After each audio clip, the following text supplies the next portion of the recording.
Toya, what's on your schedule that makes it so hard for you to plan dates while your husband is working 12-hour shifts on the daily? What are you doing besides playing tennis and getting drunk?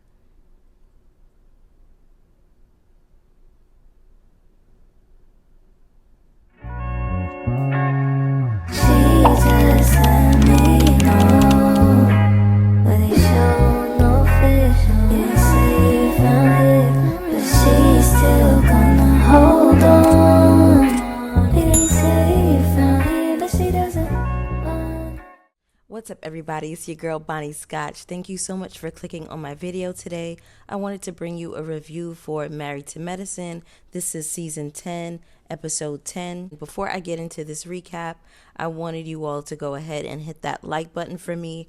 When you hit the like button, it's not only a free way to support my channel, but it also lets YouTube know that I'm here and that you all are rocking with my commentary. So YouTube starts shooting my content off to other viewers just like you, an audience who ordinarily would not get a chance to connect with my channel. So thank you in advance.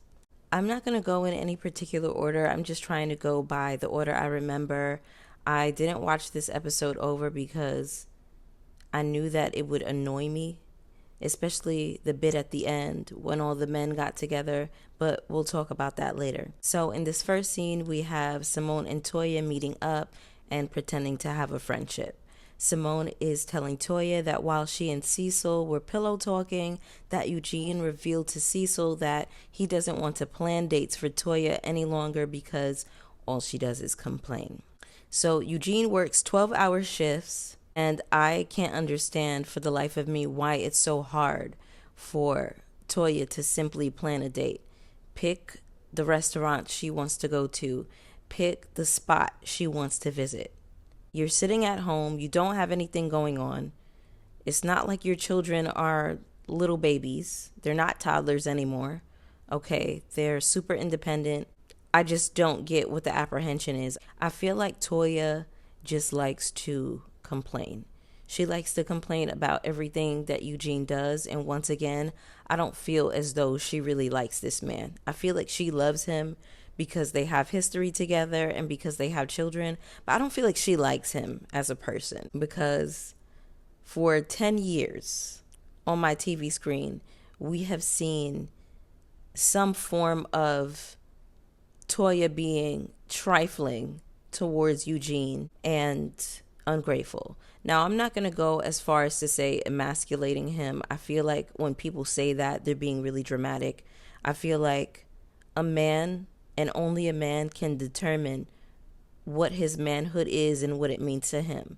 When men start talking about, oh, she emasculated me, it's like, how, like, do you need someone else's permission to be a man? Nobody can tear down your manhood. You get what I'm saying? Like, you are who you are, period. It's not defined by gender. It's not defined by how hard and macho you can be. It's not defined by your woman treating you like a man, because what does that even mean? Treat me like a man. Okay. When people say that, I'm always confused. Like, what does that entail? Exactly. Break it down to me like I'm 5 years old. It just sounds really stupid to me. In this scene, the one thing I disagree with Dr. Simone about is faking it till you make it in your marriage. I feel like faking it, there's no place for that in your marriage. And Simone, you giving her this advice is probably the reason you and Cecil almost came to a divorce. There should have been so many conversations in between you and Cecil almost ending your relationship in divorce on, I don't know how many reunions that was ago. Maybe I think that was season 7. But there were so many conversations to be had in between that. So I really don't feel like Simone is the one to be taking marriage advice from. But especially in this regard, why would you fake it till you make it? You just figure out a solution that works for both of you. Just plan the date. It's really not hard. It's not manual labor. It's finding a restaurant, finding a location, a simple Google search. Like, I just don't understand this conversation. Next up on this list, I have Simone. Simone, we don't care about your rock-headed sons. It's been 10 episodes, and we have seen them with you having the same conversation for 10 episodes. Y'all don't got nothing else going on? You don't have nothing else to do? No other interactions to have with the girls? What's going on here? Something that I caught in this scene was that the boys fixed their parents something to eat, and Simone and Cecil have the nerve to ask them, have they ever cooked before? Y'all raised these niggas. You know if they cooked before.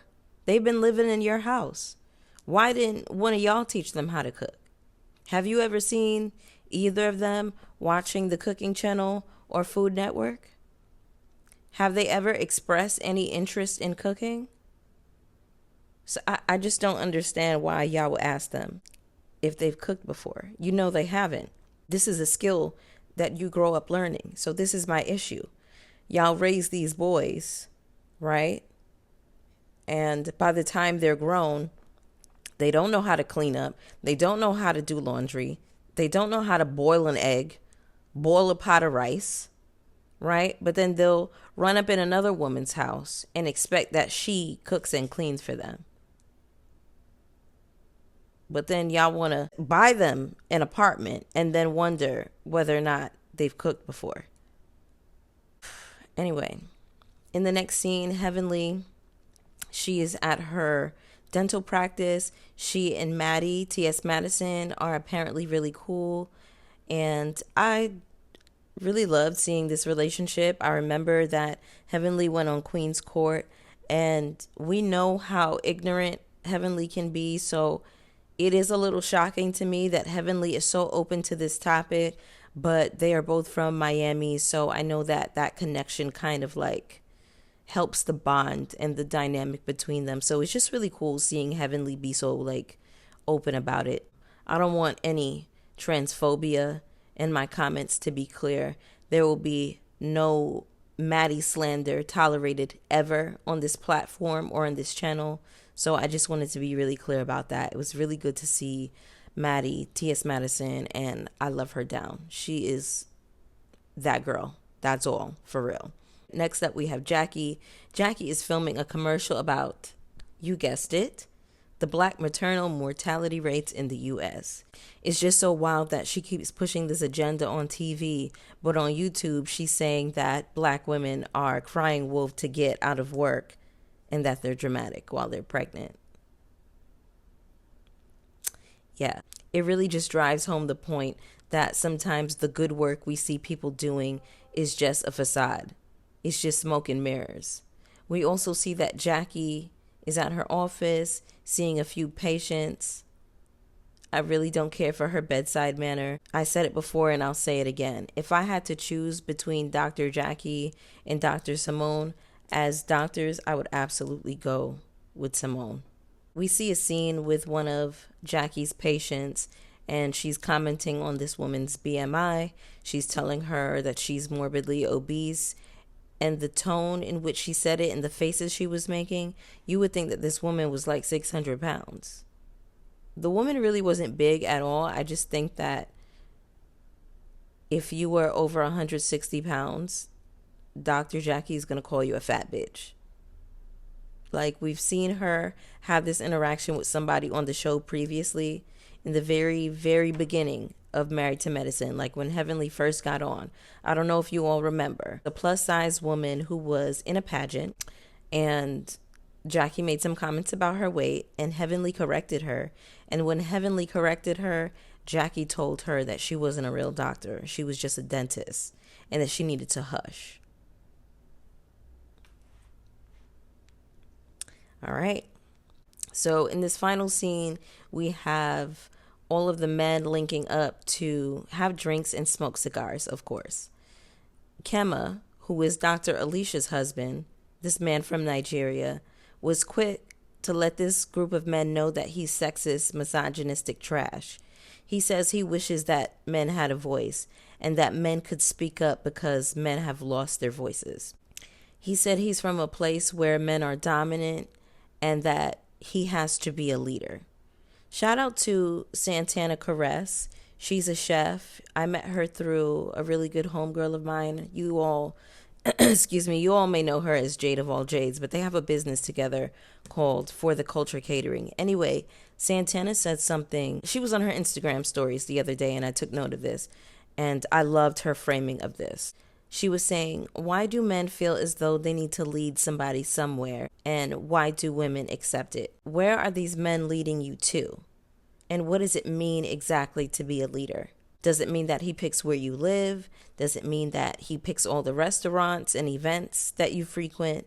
What exactly does it mean to be a leader? And why does someone else need to lead your life? It's already hard work leading yourself as an adult. So what makes you feel as though you have to take on leading your life and someone else's?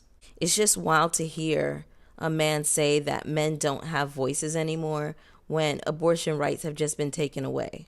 Women can't even make choices about their bodies. We just saw in an earlier scene that Simone was talking to one of her patients about not going through with her pregnancy. I'm surprised that they even showed this, and I feel like this is something that should have been cut out or not filmed at all.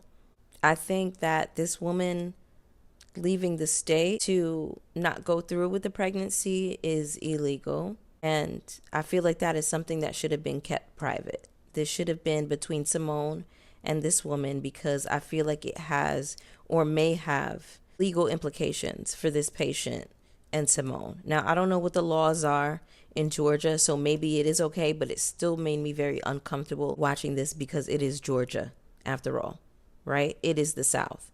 I said all that to say that, Kemma, you live in a state where your own daughter, your own wife, don't have autonomy over their bodies. But you want to twist up your mouth to say that men don't have a voice, sounding like an insecure clown and a bozo. And you got Alicia, who is a doctor, sitting next to him, skinning and grinning, acting like what he said is okay. So you sitting on TV looking like a mark for a man in front of your own children, in front of your daughter, who's going to grow up to see you being a weak woman. Y'all be weak in the knees. Stand up. Stand up.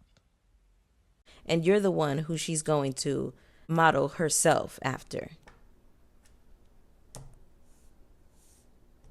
And the cycle continues. Anyway, y'all, that was the episode. Oh, Letitia and Greg.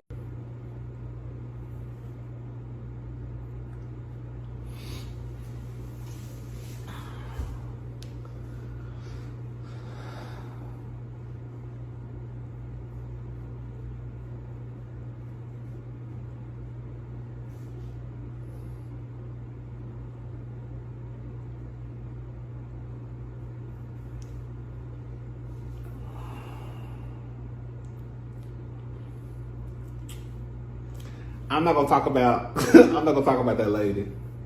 I'm not gonna talk about that lady. I'm not talking about them. I'm not talking about this anymore.